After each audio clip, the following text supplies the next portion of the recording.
கோபிச்செட்டிப்பாளையம் ஈரோடுலேருந்து இந்த ஆட்டுக்குட்டியை எடுத்துட்டு 300 கிலோமீட்டர் டிராவல் பண்ணி நம்ம காப்பகத்துக்கு வந்திருக்காங்க. இந்த ஆட்டுக்குட்டிக்கு என்னாச்சு?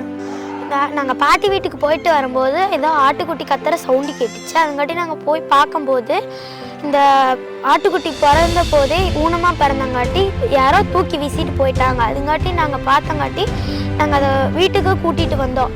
கொஞ்ச நாள் வச்சு பார்த்துக்கிட்டோம். அதை சரியாக எங்களால் மெயின்டெனன்ஸ் பண்ண முடியாதங்காட்டி நாங்கள் இந்த காப்பகத்துக்கு வந்து கொடுக்குறோம். இந்த ஆட்டுக்குட்டி கத்துறதை எவ்வளோ பேர் கேட்டுட்டு பாட்டும் பார்க்காம போயிருப்பாங்க. அதே மாதிரி வளர்த்தவங்களும் கொஞ்சம் கூட மனசாட்சி இல்லாமல் ஊனமாக பிறந்த ஒரே காரணத்துக்காக ரோட்டில் தூக்கி போட்டு போயிட்டாங்க. ஆனால் நீங்கள் இந்த ஆட்டுக்குட்டியை காப்பாற்றி 300 கிலோமீட்டர் தாண்டி இவ்வளோ எஃபர்ட் போட்டு வந்திருக்கீங்க மேடம். அந்த தாட் உங்களுக்கு எதனால் வந்துச்சு? அது இவன் கத்துனது அங்கே நாங்கள் போய் அங்கே நின்னப்போ இது கத்துனப்போ இது போய் பார்த்தவே அவ்வளோ ஒரு பரிதாபமாக இருந்தது.